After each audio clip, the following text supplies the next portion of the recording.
Hello student, hello everyone. आज का जो हमारा ये टॉपिक है बहुत ही इंटरेस्टिंग टॉपिक है और इसमें एंट्रेंस एग्ज़ाम में और नीट में और बहुत से एग्ज़ाम में इसमें से कुछ क्वेश्चन आया करते हैं, तो इसको ध्यान से देखने की ज़रूरत है।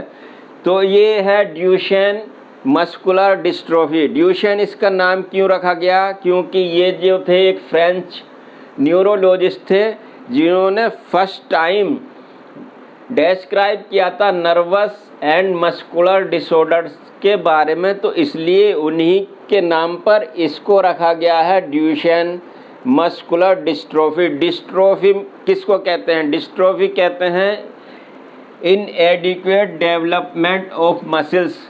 तो किसका इसमें इनएडिक्वेट यानी कि पूरी तरह से मसल्स का डेवलपमेंट नहीं होना, स्पेशली जो है कौन सी मसल्स का? वो स्केलेटल मसल्स का। तो ये है बाइसेप्स मसल्स, ये नॉर्मल है बाइसेप,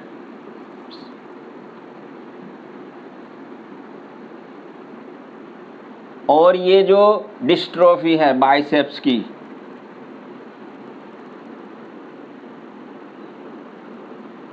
तो ये है हमारी बाइसेप्स। तो ये हमारे जो है ब्रेन के ऑर्डर से चलती है। जब हम कोई चीज़ उठाना चाहते हैं या उसको इस तरह से किसी भी चीज़ को पुल करना चाहते हैं, खींचना चाहते हैं, तो इस मसल्स का कॉन्ट्रैक्ट होना ज़रूरी है। तो इसको इसलिए जो है ये इसकी डिस्ट्रोफी हो जाती है, एट्रोफी हो जाती है। ये नॉर्मली इसका साइज़ बड़ा होता है और ये इसमें बहुत स्ट्रेंथ होती है, लेकिन इसका ये साइज़ भी जो है इसका एबनॉर्मल हो जाता है या इनएडिक्वेट हो जाता है, और जो इसकी स्ट्रेंथ है वो भी बहुत कम हो जाती है। तो इसका जो कॉजेज़ हैं वो क्या क्या हैं? जीन म्यूटेटेड डिजीज़, ये है जीन म्यूटेटेड डिजीज़। जीन में म्यूटेशन हो जाता है जिसकी वजह से ये फैमिली में रन कर सकती है, फैमिली टू फैमिली। एक मेंबर में नहीं करे तो दूसरे परदादा में नहीं किया तो परपोतों में, परपोती में हो जाता है। तो ये जो है डिजीज़ मोस्टली जो है मेल में ज़्यादा होती है, फीमेल में कम होती है। तो इसको mutated gene middle of the short arm of X chromosomes unable to produce dystrophin protein in skeletal muscles. तो ये जो है ये शॉर्ट आर्म है जीन की, क्रोमोसोम्स की, और यहाँ पर जो है यहाँ पर होता है ये डिस्ट्रोफिन प्रोटीन। यहाँ पर क्या होता है? डिस्ट्रोफिन प्रोटीन होता है। तो जब ये प्रोटीन पूरी तरह नहीं बन पाता, इनएडिक्वेट हो रह जाता है या इसकी एब्सेंट हो जाती है बॉडी के अंदर या बहुत कम बनता है, तब इस तरह की कंडीशन डिस्ट्रोफी पैदा हो जाती है। मस्कुलर डिस्ट्रोफी ये किस किस में होती है? तो आर्म में होगी और थाई मसल्स में होगी। तो यहाँ की थाई मसल्स हैं, ये भी थिन हो जाएंगी, थिन थाई मसल्स।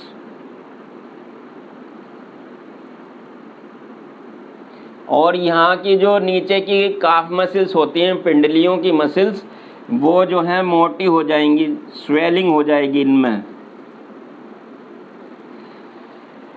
तो इसके जो सिम्टम्स हैं हम अभी आपको बताने वाले हैं और ट्रीटमेंट के बारे में भी। तो इसकी वजह से क्या होगा? Due to absent of this protein muscles contraction does not take place. इस प्रोटीन की वजह से मसल्स का जो कॉन्ट्रैक्शन है वो हो नहीं पाएगा। कॉन्ट्रैक्शन जैसे हमने किसी चीज़ को उठाना चाहा तो हम उठाएंगे, पानी का गिलास उठाएंगे, जग उठाएंगे, कोई और चीज़ उठाएंगे, तो हमारा ब्रेन इसको ऑर्डर देगा उठाने के लिए। तो ये जब इसमें वीकनेस होगी तो उतनी कैपेबिलिटी के साथ या उतनी ताकत के साथ ये उठा नहीं पाएंगे। तो इसमें दूसरे हैंड का भी सपोर्ट कुछ लोगों को लेना पड़ता है और मोस्टली लेना पड़ जाता है कि दूसरे हैंड से इसको सपोर्ट लेनी पड़ती है। तो और उठते बैठते टाइम भी जैसे पेशेंट बैठा हुआ है तो वो पहले अब ज़मीन पर हाथ रखेगा, कुछ इस तरह की पिक्चर्स हैं, हम आपको बीच बीच में दिखाएंगे कि किस तरह के वो पेशेंट के अंदर चेंजेस आती हैं। तो वो पहले ज़मीन पर हाथ रखेगा, फिर अपनी पिंडलियों को पकड़ेगा, फिर घुटनों पर हाथ रखेगा, उसके बाद सीधा खड़ा हो पाएगा, क्योंकि उसकी जो थाई मसल्स हैं वो भी वीक हो जाती हैं। तो पेशेंट को जो है इसमें कमज़ोरी फील होती है, वीकनेस फील होती है, मस्कुलर लॉस हो जाता है, मसल्स एट्रोफी हो जाती है, इसको डिस्ट्रोफी कहते हैं। पूरी हमने इसमें डिटेल बताई है ये क्या वजह होती है, और इसका जो मेन रीज़न है, ये क्वेश्चन आते हैं कि ड्यूशेन किस लिए नाम रखा गया है और इसमें किस तरह की प्रोटीन की कमी हो जाती है, तो वो प्रोटीन का नाम बता दिया। और ये कौन सी डिजीज़ है, किस वजह से होती है, तो इसके बारे में ये बता दिया गया है। तो इनको ध्यान से देखने की ज़रूरत है। अब आते हैं इसके सिम्टम्स की तरफ। जो सिम्टम्स होते हैं वो 3 तरह के पार्ट में डिवाइड किए जा सकते हैं, जैसे जनरल सिम्टम्स और रेस्पिरेटरी सिम्टम्स और कार्डियक सिस्टम्स। जर्नल में वही होगा कि मस्कुलर वीकनेस होगी, डिफ़िकल्टी इन वॉकिंग होगी, डिफ़िकल्टी इन रनिंग होगी कि वो वॉकिंग नहीं कर पाएगा ऐसा पेशेंट तेज़ी के साथ, और रनिंग नहीं कर पाएगा, और फ्रीक्वेंट फॉल डाउन, अगर उसे कोई धक्का लग जाए या कोई हल्के से भी प्रेशर से हाथ से कोई धक्का दे दे या किसी चीज़ से ऐसे थोड़ा बहुत टकरा जाए तो वो जल्दी गिरने के उसके चांस रहते हैं। और क्योंकि इसमें डायाफ्राम और रेस्पिरेटरी ट्रैक्ट की भी मसल्स वीक हो जाती हैं, तो उसकी वजह से रेस्पिरेटरी प्रॉब्लम उसको पेशेंट को बन सकती है। और कार्डियक मसल्स भी क्योंकि वीकनेस हो जाती है तो कार्डियक प्रॉब्लम भी उसको बन सकती हैं, सांस लेने में प्रॉब्लम बन सकती है, या जो उसका ब्लड पूरी तरह पंप करना चाहिए वो पंप ना कर पाए, तो उसकी वजह से भी पेशेंट को बहुत सारी परेशानी क्रिएट होती हैं।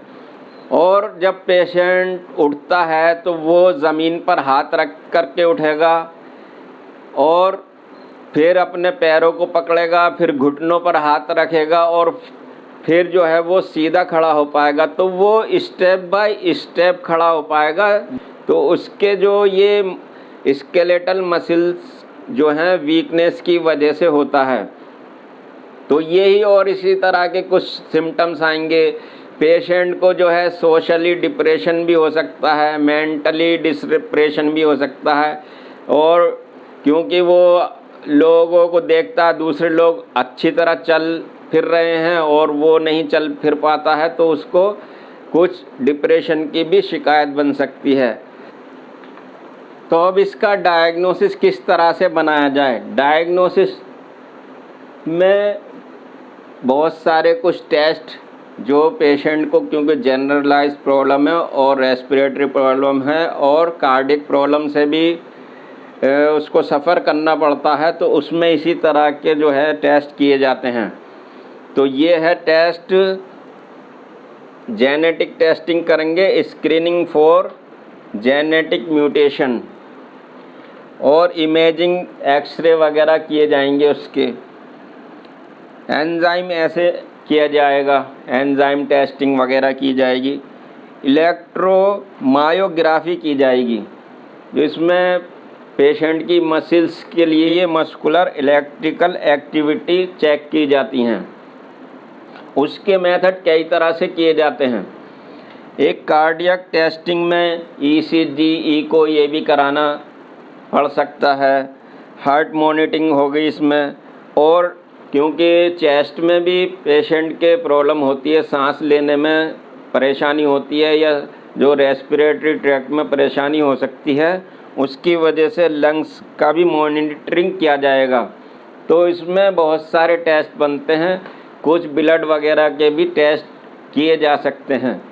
ट्रीटमेंट में बहुत सारे पॉइंट्स हैं, इनके अकॉर्डिंग जो है पेशेंट का ट्रीटमेंट किया जाता है, मैनेजमेंट किया जाता है, उसको इम्प्रूव करने की पूरी जो है एक हेल्प की जाती है और ट्रेनिंग दी जाती है ताकि वो सरवाइव कर सके। तो ये है उसके ट्रीटमेंट के लिए कि स्टेम सेल थेरेपी की स्टार्टिंग हुई है कि वो कुछ लोगों को इससे कुछ बेनिफिट मिल जाता है। और फिज़िकल थेरेपी 20 से 25 मिनट वो दी जाती है। सपोर्टिव इक्विपमेंट, व्हील चेयर या स्टिक वगैरह जो पेशेंट को वो दिए जाते हैं यूज़ करने के लिए। सम मेडिसिन्स भी आती हैं, कुछ मेडिसिन दी जाती हैं जो which slow down muscular mass loss, क्योंकि इसमें मस्कुलर मास लॉस होता है तो कुछ मेडिसिन इस तरह की दी जाती हैं कि उसका और मास लॉस होने से बच जाए। जैसे कि यहाँ पर ये मोटी थी उसकी मसल्स, बाइसेप्स मसल्स और थाई मसल्स मोटी होती हैं नॉर्मली तौर पर, लेकिन ये जो है एट्रोफी हो गई है, तो इसके मास लॉस को रोकने के लिए और मसल्स को स्ट्रेंथ देने के लिए कुछ मेडिसिन दी जा सकती हैं। और इम्प्रूव पेशेंट कंडीशन, एक तो पेशेंट के जो मसल्स मास हो रहा है उसको इम्प्रूव करने की मेडिसिन, और कुछ मेडिसिन ऐसी दी जाएंगी कि उसको इम्प्रूव कर सके उसकी पेशेंट की कंडीशन को, और ज़्यादा मास लॉस होने से या ज़्यादा एट्रोफी होने से उसको बचाने के लिए कुछ मेडिसिन दी जा सकती हैं। तो इसका जो है नो कंप्लीट ट्रीटमेंट, इसका कोई कंप्लीट ट्रीटमेंट नहीं है, but researchers are working develop new gene therapies that can reverse muscular loss. जो रिसर्चर्स हैं वो इस तरह की रिसर्च कर रहे हैं जीन थेरेपी पर कि वो इस तरह की प्रोटीन बना लें जिसको डिस्ट्रोफिन प्रोटीन कहते हैं, जिसकी कमी से ये हुआ था या जीन में जो म्यूटेशन हुई थी उसको रोक पाएँ। इस तरह के जो है रिसर्चर्स जीन थेरेपीज़ पर रिसर्च कर रहे हैं ताकि इस डिज़ीज़ से जो है लोगों को छुटकारा मिले, लोगों का ट्रीटमेंट किया जाए। तो ये क्वेश्चन कुछ इम्पोर्टेंट भी थे इसमें, वो देखने लायक थे, और ये हमने अब बता दी पूरी इसके बारे में जानकारी। कुछ हम आपको इस तरह की पिक्चर्स भी दिखाते हैं कि ये जो है फैमिली में किस तरह से रन करती है ये डिज़ीज़। तो ये पिक्चर कुछ इस तरह से हैं, और यहाँ पर जो ये डिस्ट्रोफिन प्रोटीन था, ये इनमें जो एक ये बंडल होता है मसल्स का, इसके अंदर ये बारीक बारीक लाइनिंग सी दिखाई दे रही हैं। इसके अंदर बंडल में पूरा बंडल एक कवर्ड होता है, छोटे छोटे वायरिंग टाइप की होती हैं, जिस तरह से इलेक्ट्रिक वायर में वायर जाते हैं। तो इस और उसके बीच में जो सबसे अंदर उसकी लेयर के अंदर होती है वो प्रोटीन कंपाउंड होता है एक। दो प्रोटीन कंपाउंड के साथ साथ ये डिस्ट्रोफिन प्रोटीन भी होती है, जो इसको सब प्रोटीन कंपाउंड मिलकर के एक साथ काम करते हैं। तो उसकी वजह से ये मसल जो है काम करती हैं, स्ट्रॉन्ग रहती हैं, मसल्स को न्यूट्रिशन मिलता है और मसल्स वर्किंग जो है गुड होती है और हेल्थी होती है और नॉर्मल होती है। अगर ये हमारी वीडियो आपको अच्छी लगी है तो हमें कमेंट्स बॉक्स में ज़रूर बताएं, और अगर आप हमारे चैनल पर नए हैं हमारे चैनल को सब्सक्राइब ज़रूर करें, वीडियो को लाइक एंड शेयर ज़रूर करिए।